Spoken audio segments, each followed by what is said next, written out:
Saudari-saudara yang terkasih, dalam Injil yang baru kita dengar ada 3 tema yang bisa menjadi bahan renungan kita. Dan saya hanya akan mengambil 1 tema. Tema yang pertama adalah damai sejahtera bagi kamu. Dan tema yang kedua adalah kamu diutus untuk mewartakan Yesus yang bangkit. Tema yang ketiga adalah percaya, beriman kepada kebangkitan Yesus. Dan saya ingin mengambil tema yang ketiga saja dulu. Karena tema yang ketiga ini tentu ada hubungan dengan hari Minggu Kerahiman Ilahi ini. Saudari-saudara yang terkasih, Allah kita sungguh Allah yang rahim. Allah yang penuh belas kasihan. Dahulu, sekarang, dan selama-lamanya Allah kita. Kerahimannya tanpa batas dan tanpa syarat. Sebelum Yesus menderita, wafat, dan bangkit, Dia juga sudah menunjukkan bahwa Allah kita adalah kerahiman ilahi. Allah yang rahim. Ketika wanita yang berdosa, yang kedapatan berbuat zina, dibawa oleh para ahli Taurat dan ahli kitab ke tengah-tengah Yesus. Sambil membawa tentu saja batu-batu yang akan dilemparkan kepada perempuan ini. Mereka bertanya kepada Yesus, menurut hukum Taurat, orang seperti ini harus dilempari dengan batu sampai mati. Tapi Yesus tidak menjawab sedikit pun.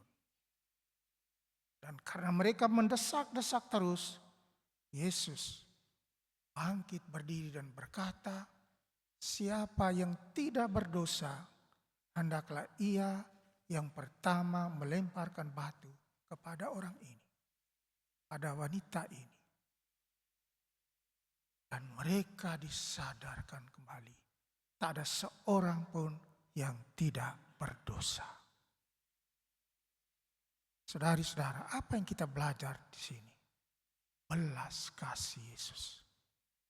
Hai wanita, aku pun tidak akan menghukum engkau.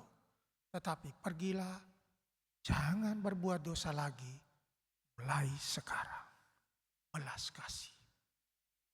Kalau kita manusia membawa senjata yang tajam, membawa pedang untuk memotong kepala orang yang berdosa, membawa batu untuk melempari perempuan yang berzina ini dan lain sebagainya.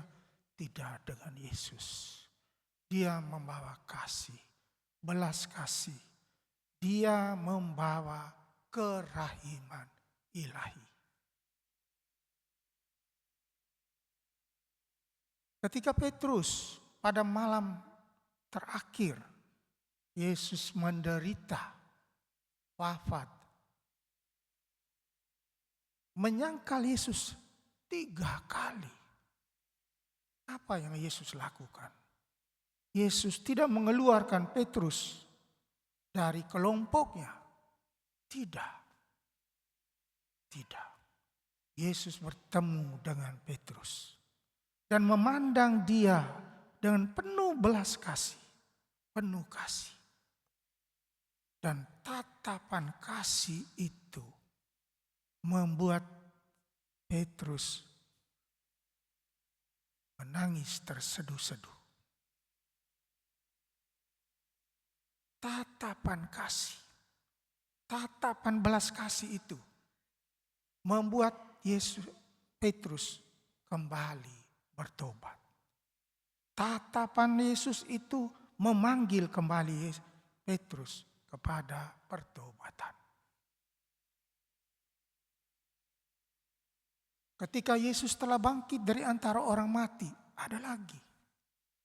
2 murid pergi ke Emmaus. Mereka putus asa, mau kembali lagi ke pekerjaan-pekerjaannya yang lama. Yesus menaruh kasih kepada mereka. Dia datang berjalan bersama-sama dengan mereka. Dan ketika mendengarkan cerita mereka, Yesus mengarahkan kembali mereka, menerangkan kembali mereka arti kitab suci. Dan apa arti Yesus bangkit dari antara orang mati. Belas kasih menyertai dia.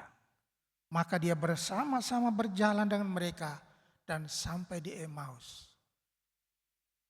Ketika mereka bersama-sama melakukan pemecahan roti, terbukalah mata kedua murid itu. Dan mereka tahu bahwa Yesus telah bangkit. Lalu mereka kembali lagi ke Yerusalem. Dari tadi yang murung, dari tadi yang sudah putus asa, mau kembali ke jalan yang lama, sekarang kembali mewartakan Yesus itu bangkit.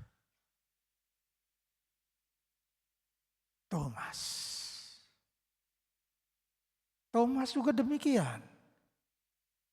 Betul-betul Yesus menunjukkan belas kasihnya kepada Thomas itu. Luar biasa Thomas yang menjadi pelajaran bagi kita. Tidak akan percaya sedikit pun. Kalau dia tidak melihat Yesus yang bangkit itu adalah Yesus yang tersalib itu. Saya tidak akan percaya kalau saya tidak melihat bahwa dia itu adalah dia yang disalibkan. Saya tidak akan percaya kalau saya tidak melihat bekas luka pada tangan dan kakinya, bekas luka pada lambungnya, saya tidak akan percaya. Thomas mengajarkan juga kepada kita bahwa Yesus yang bangkit adalah Yesus yang disalibkan. Dan apakah yang terjadi? Sungguh, saudara-saudara, Thomas menyaksikan sendiri belas kasih Yesus. Dan Yesus datang menyapa Thomas dengan penuh kasih.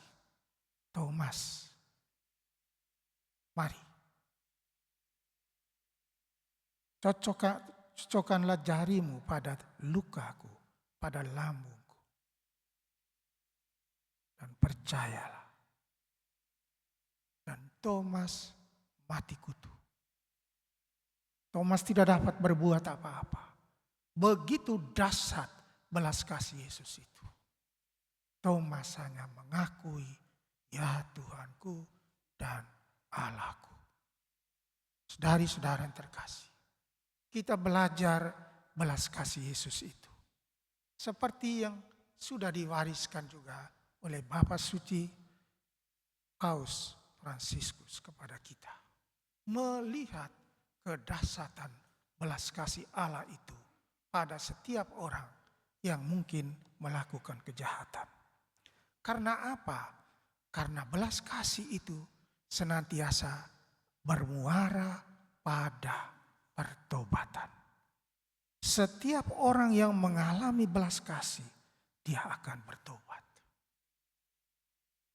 Dan dia akan malu untuk melakukan kejahatan yang sama. Dia akan malu untuk melakukan ketidakjujuran. Dia akan malu untuk melakukan ketidakadilan dalam hidupnya. Dia akan malu untuk melakukan kebohongan dalam hidupnya. Dia akan malu untuk melakukan segala bentuk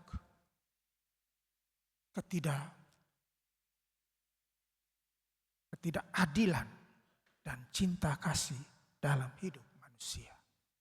Karena itu saudara-saudara terkasih, kita telah memperlihatkan bahwa kita adalah manusia yang Paskah. Manusia-manusia Paskah adalah manusia-manusia baru, manusia-manusia yang berubah. Meskipun dosa kita merah seperti kirmisi akan berubah menjadi putih seperti kapas, seperti kapur. Meskipun dosa kita itu merah seperti lembayung, akan menjadi putih seperti bulu domba. Itulah belas kasih Allah. Dan mari kita bertahan sebagai manusia Paskah. Manusia yang benar-benar bergembira, bersuka cita, tidak lagi putus asa, tidak lagi murung dalam hidup kita. Manusia Paskah adalah manusia masa depan yang cerah.